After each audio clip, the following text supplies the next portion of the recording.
statement how the spring went for the offense. Yep, I thought it was a real productive spring. Got a ton of guys reps, a lot of young players, and really just focused on their development, both fundamentally and getting them to understand our schemes and what we're trying to do. So I thought, at every position there was growth and improvement. We're not where we need to be. We still have a lot of work to do this summer, and the upcoming months are going to be huge for us to have the type of season that we're all, trying to have. And our guys know that, but the energy, the effort, the toughness, the willingness to improve and be coached was outstanding, and super excited about the group. All right, John, and then Tom. DJ Matthews was a guy who was named one of the outstanding players offensively. What have you seen from him in terms of what he can bring to the offense? I know he's a quick guy, explosive.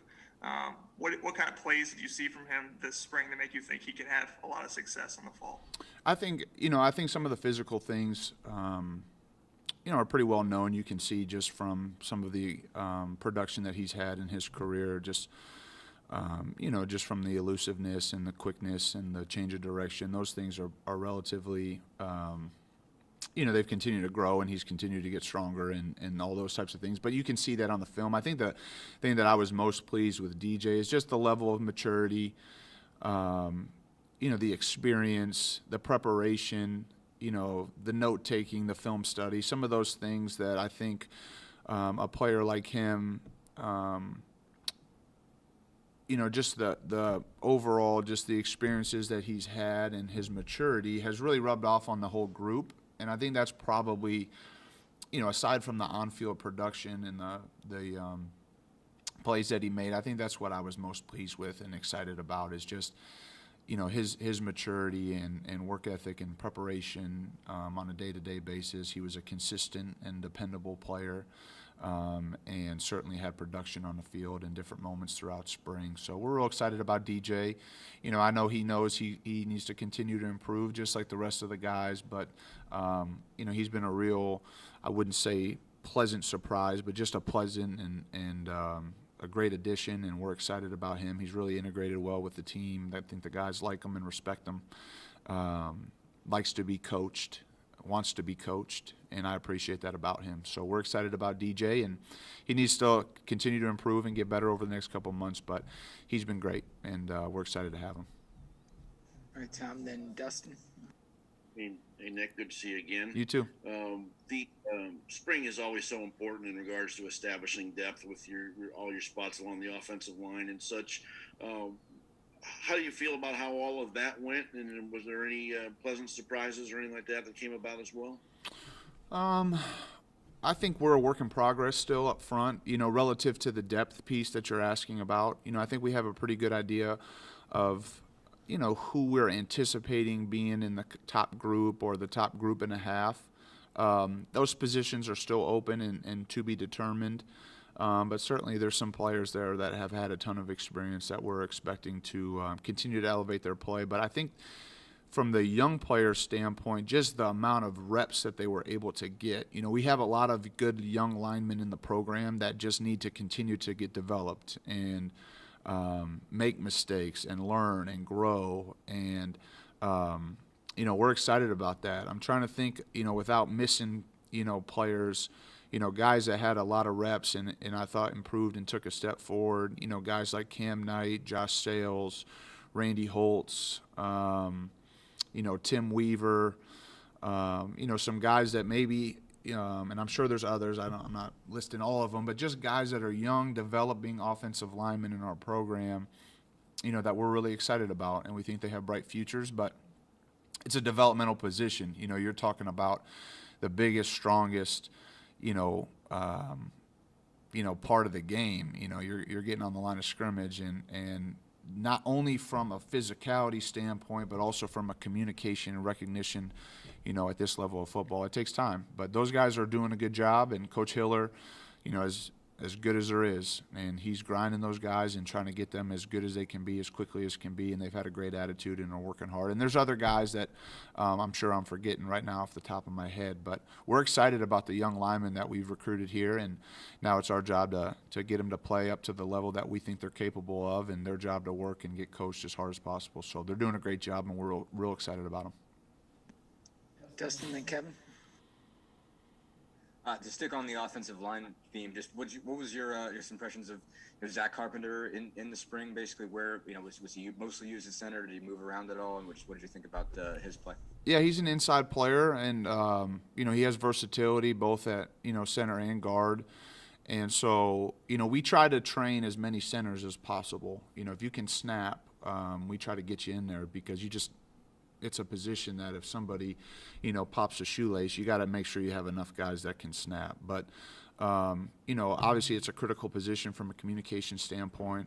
I think Zach has had a great attitude. He's strong. He's a very strong, naturally strong, and he works hard in the weight room. So, his development in the next couple months, just as far as feeling more comfortable and confident in the scheme, is important. But we do think he has position versatility, which is important. We do think that he can snap and play center, and we're going to give him an opportunity to start at any of those positions if he earns that, and we try to do that with all the inside players. Some guys we just strictly train at guard, or some guys we strictly train at center, but we try to cross-train a lot of guys so that they can do both, and then that way you can play the best inside players regardless of, if the center's position's up for grabs or the guards or et cetera. So you're just trying to get the three best inside guys you can, and the guy that snaps at the most plays center, communicates at a high level. Kevin and Matt. Yeah, Coach, I'm curious how much you're pulling for Wap, Harry, and Stevie this weekend, if you've taken any calls on them from teams, or if you're hearing anything through the pipeline about their draft prospects. I'm pulling for them as hard as I possibly could be, and praying for them that they find a place that gives them the best opportunity to compete and be professional football players. So I called each one of them yesterday and FaceTimed them and let them know that I'm sending as many good vibes to them as possible here in the next couple days. So I'm forever thankful and grateful to those guys, along with a lot of other guys that have played here in my time here in Indiana. But the way that they've represented our university, our football program, the way they've competed and performed on the field, I can't say enough great things about all three of those guys, and I wish them the very best, along with the other guys, on the defensive side of the ball that are hoping to get their name called or get a phone call here this weekend. So I've taken a lot of calls on all those guys, and that's a credit to them and what they've done here in their time. And so certainly all three of those players, we were talking to Harry prior to the bowl game. He was here the very first, since I've been here. And the first game we played on, I think it was Thursday or Friday night against Ohio State to kind of kick off Coach's tenure here officially, in the regular season. Harry was a freshman. And so he's been here as long as we have. Wap's the same. Stevie's a year behind them. But they've all been great. And I can't say enough great things, and I'm going to miss the heck out of them, and I'll be pulling for them like crazy this weekend. Matt and Jim. Hey, Coach, how's the family? Everybody's good. Yeah, my son actually. Yeah, we'll talk off air. My son's doing great, but he hit his head on a rock this weekend, so we had a couple stitches. So we're rocking and rolling though. He's good. He's doing good. That's good. I want to ask you about A.J. Barner. Obviously, you're heavily involved in recruiting him. I know you didn't coach him directly because you got moved, over to quarterback. But just your thoughts. He was more of a defensive guy in high school. Just your thoughts on his progress. How excited are you to? I guess how big of an impact could he be? I know Peyton and Matt are still there and some other guys, but how much more of a role can he take on this year at tight end as a guy who can maybe really help you in the passing game? I think we're extremely excited about A.J. Barner and his future. I think the role that he has for this upcoming year will be determined by his play and performance in training camp. Certainly he's laid a foundation in spring practice that we feel like he can contribute. He has two guys that are upperclassmen that really lead the way from a work ethic and toughness and competitive standpoint, and as well as a knowledge standpoint at the position. We feel very confident in that room, and AJ, we think, in his career here will have a big a big contribution. You know, he was a kid that just has the frame that you're looking for, and the athleticism and the toughness. Obviously, he played a good portion of his high school career at middle linebacker. You know, my experience as a coach has been, you know, when you look at young players, positional players, you know, not linemen or quarterbacks, but, you know, running backs, tight ends, wide receivers, usually the best players, they show up early on their career on special teams. And A.J. did that last year. He made tackles on kickoff. He contributed. And that has just continued as his development from a tight end position has grown. And, you know, Coach Wright's phenomenal. He has coached multiple positions, which I think the tight end position in our offense is, you know, it's a challenging position to play because we ask them to do a lot of things. You know, their versatility from a skill set is really important, and I think, you know, the coach that's in charge of that room does a fantastic job. You know, and Coach Wright's perspective on big picture football really allows those guys to understand the entire concepts. It helps build their skill set so that they're harder to defend, and I think A.J. has really shown that, you know, both in the box and detached, that he's a player that we're excited about.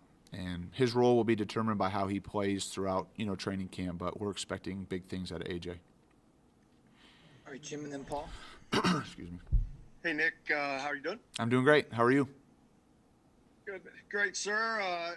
You came into this as a young coordinator, but man, with all that has gone on, all the injuries, all the adaptations that you've had to make so quick, it's like this has given you 5 years of experience all of a sudden. Do you feel like you have been in this job for much longer than you have already with all of that has gone on? I would say probably yes, now that you ask, you know, that way, because last year was unlike any other. I think, yeah, I do. You know, it was great. I mean, the thing that I'm thankful for is just the people that have been around me, you know, the coaches and the players. But certainly last year was very unique.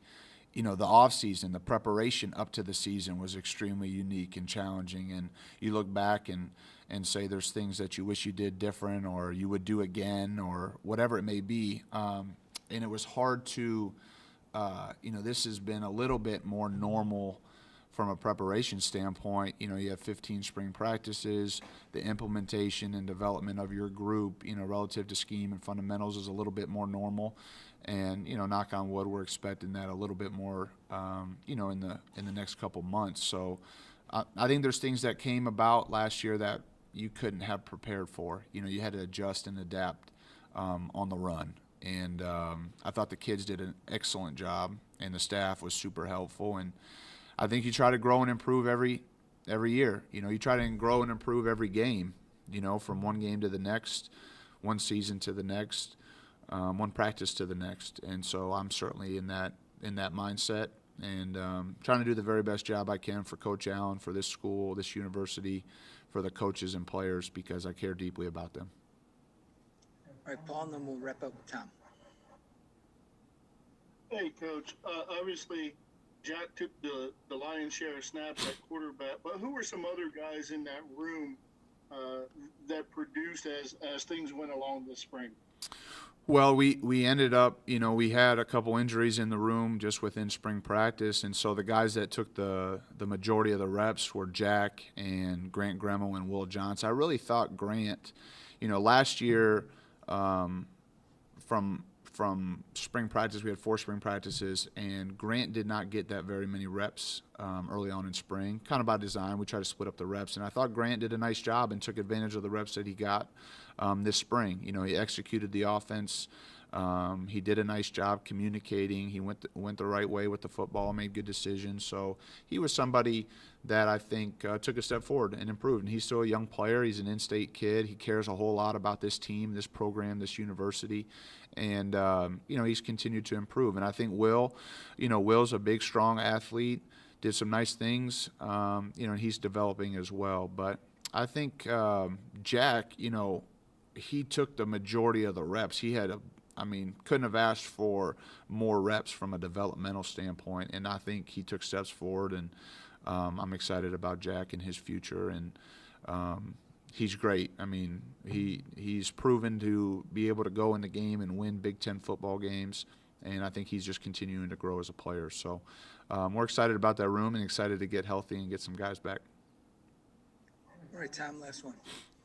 Nick, I always have to ask, how's Michael doing, and what during the course of the summer can you not get accomplished with him in regards to getting ready for the fall?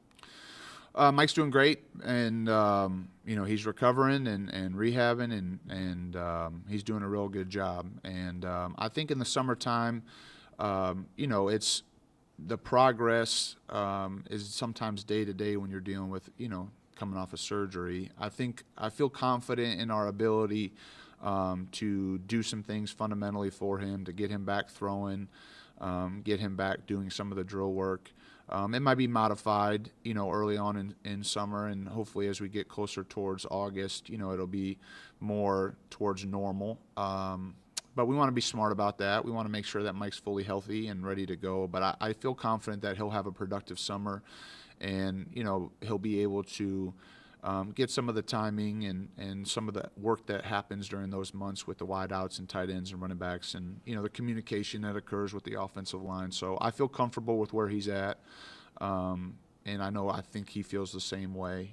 And it'll be big. It'll be big for Mike. We were talking about this just the other day. Mike's development is unique because, in the off seasons that he's been here, he's been recovering from surgery. So I think this summer will be huge for him and his growth.